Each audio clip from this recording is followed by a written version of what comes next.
Hello everyone, my name is Riha Saizu and today I'll be presenting a political economic analysis of Australia using McCann's country analysis framework. In this presentation, I'll be focusing on three types of insights: institutional, strategic, and economic. By combining these three layers, we can better understand where Australia's came from, how it works today, and what risks or opportunities lies ahead. Quick fact in Australia. Australia is located in the southern hemisphere, uniquely positioned between the Indian and Pacific Oceans, giving it strategic access to major global trade routes. With population of approximately 27 million people as of 2024, Australia maintains a relatively small but diverse and growing population. Economically, Australia has a strong services sector alongside abundant natural resources. This combination supports a high GDP per capita, reflecting a prosperous and developed economy. Before we apply any theory, we need to understand Australia's economic journey. In its early years, the Australian economy was built on colonial extraction. Industries like wool, gold mining, and agriculture dominated with exports flowing almost entirely to Britain. In 1901, the Federation of the Colonies established a national government and a unified customs market. This marked the start of Australia's ability to create and manage its own economic policies. After World War II, under the Labour government's post-war plan, Australia adopted a Keynesian full employment model. The state guaranteed jobs, invested in infrastructures, and protected domestic industries through high tariffs. This period produced a very different economic system from what we see today. It was more protected, more centrally managed, and highly reliant on strong public institutions. McKinsey categorizes economies in three types. First, we have liberal market economy. In this model, the market decides almost everything, like wages, skills, or capital. There is a very little coordination between firms or institutions. Businesses compete freely, and government involvement is minimal. Countries like Australia, the United States, and the United Kingdom follows this model. Second is the coordinated market economy. Here, firms, banks, and unions work together to plan long-term outcomes. Wage setting is often negotiated at the industry level, and training systems are linked to industry needs. This creates a more structured and collaborative systems like Germany, Sweden, or Japan. Third is the controlled economy. In this system, the government controls most or all economic decisions, including production, pricing, and employment. It is highly centralized with little or no private competition, like North Korea or the former USSR. So McCann's model helps us compare how different countries manages their economies. Based on this framework, we just looked at Australia clearly fits the liberal market economy model. First, the labor market is flexible. Wages and conditions are usually negotiated at the enterprise level, often between individual employers and workers. Second, the financial system is deregulated. Banks operate independently and capital flows in and out of the country freely. Investment decisions are market driven, not coordinated through long term planning. Third, very little coordination between firms. Unlike coordinated market economies where businesses and government plan together, Australian firms typically act alone and is also shaped by a short-term focus. Australia don't have a strong industrial policy guiding innovation, manufacturing, or green tech in the long term. And finally, although the government usually stays hands-off, it does step in during crisis. For example, during the global financial crisis and COVID-19 with stimulus programs and with STEM subsidies. So overall, Australia has a flexibility and responsiveness typical of LMEs. But this also means higher exposure to market shocks and less strategic coordination. But Australia hasn't always looked like this. The shift toward a market-led system happened through a series of big reforms, and that turning point came in the 1980s. The Hawke-Keating era in the 1980s and 1990s was a major turning point in Australia's economic history. In 1983, the government floated the Australian dollar, allowing its value to be set by global currency markets rather than fixed rates. This was a clear signal that Australia was shifting towards global integration.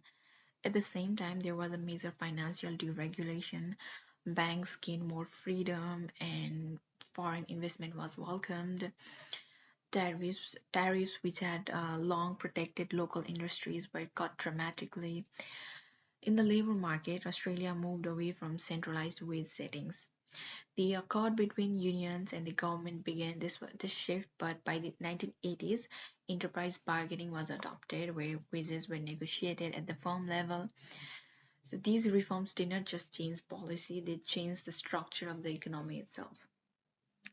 From a semi-protected, state-managed system, Australia became a globalized labor market economy with more competition, more exposure, and more flexibility.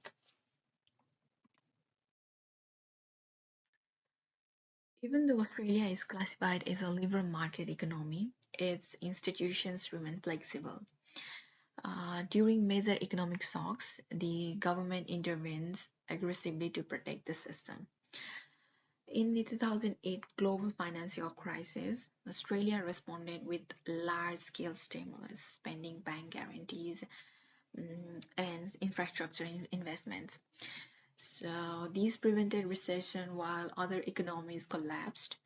Then in 2020, COVID-19 triggered one of the largest interventions in modern Australian history. The JobKeeper program subsidized wages to keep people employed. Uh, Billions were spent to support small businesses, expand welfare, and stabilize markets. These interventions weren't just temporary fixes. They represent what McCann would call a hybrid moment, where the state reasserts itself to protect the market, then gradually withdraws once stability returns, which proves that even within an LME like Australia, institutional roles can shift when needed, especially in the face of global crisis. Um, so far, we've seen how Australia's government steps in during economic crisis, even in a market-led system. But today, it's not just domestic shocks that challenge the institutions. International political forces like military alliances, trade disputes, and energy risk are now shaping the economy. First, the AUKUS alliance, which was signed in 1921 with the US and UK, includes a $368 billion submarine deal. It aligns Australia more tightly with Western military strategy, but also raises the risk of economic retaliation from China, Australia's largest trading partner. Second, after Australia called for a COVID investigation, China imposed trade bans on coal, wine, and barley at its peak. This cost the economy over $20 billion. In response, Australia began diversifying trade towards India, Japan, and European Union. And third, global energy shocks like the Ukraine war or Middle East conflicts have pushed oil prices up. Even though Australia exports gas and coal, Australia exports most refined fuels, so higher oil prices still drive inflation in Australia. Now let's explore several key economic indicators that tells us more about Australia's performance as a labor market economy.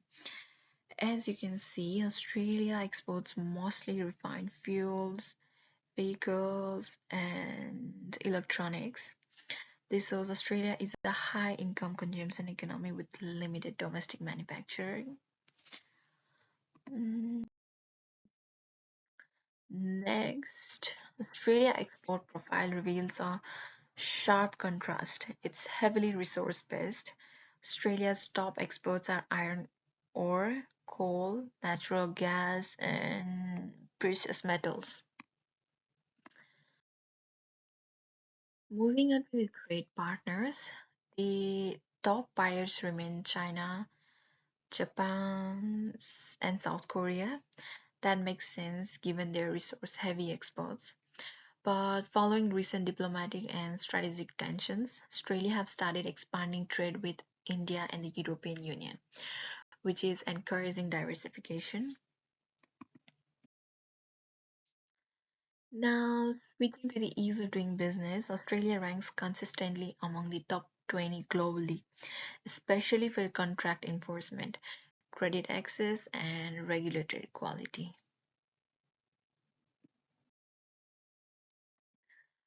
Finally, GDP per capita from the IMF and World Bank shows Australia is well above the global average, consistent with their status as a wealthy, advanced economy. And together, these indicator confirms that Australia is a high income, resource exporting economy with strong economic institutions. But they also reveal strategic challenges ahead, dependence on commodity cycles, geopolitical trade, disruption, and the need to enhance innovation. So Australia's population is aging. As this population pyramid shows, Australia has a growing number of people over 50 and fewer young people entering the workforce. That means fewer taxpayers supporting more pensioners, which increases fiscal pressure on healthcare, superannuation, and aged care. To manage this, Australia relies heavily on skilled migration, which supports the labor force. But that alone isn't a long term fix. It also demands policy planning in housing, transport, and education. And finally, education plays a quiet but critical role here. Australia's strong university system helps build the skilled workforce it needs as the economic shift towards services and as the population continues to age.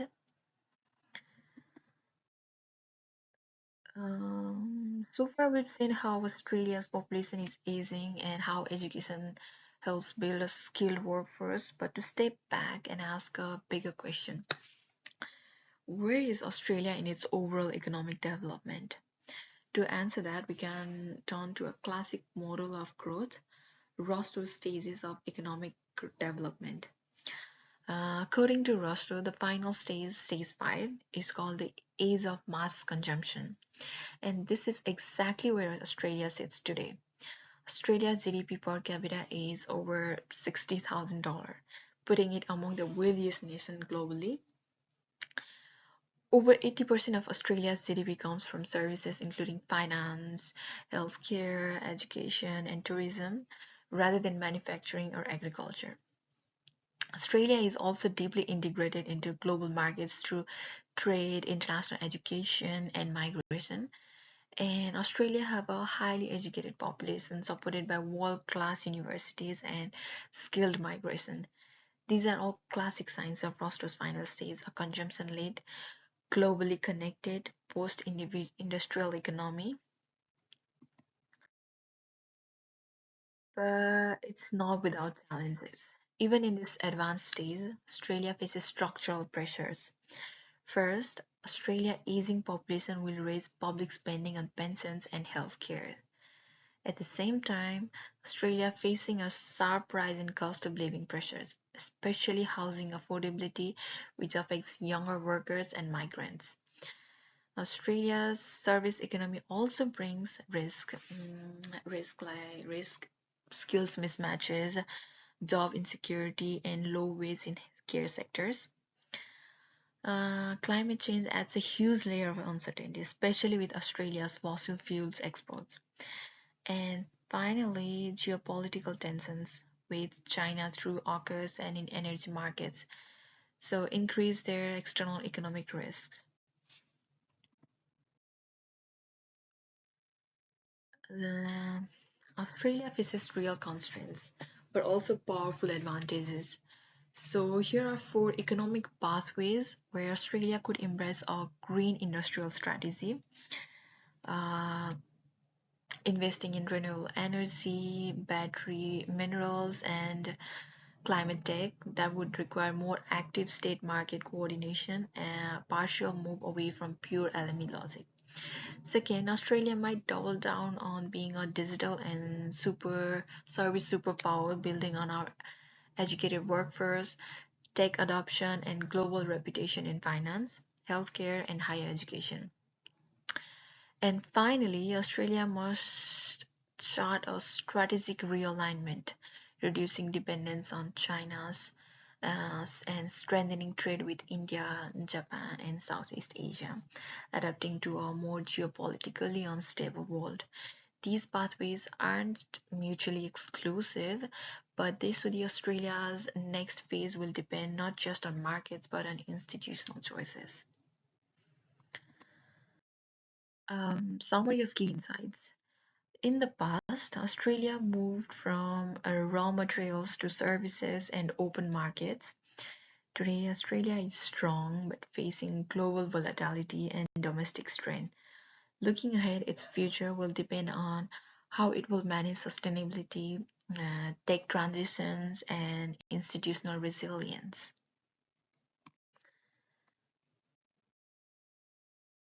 And finally, here are the sources I've used throughout the presentation, including government reports, economic data, and policy research. And yeah, that brings me to the end of my presentation. Thank you so much for your time and attention. I really appreciate it. Thank you.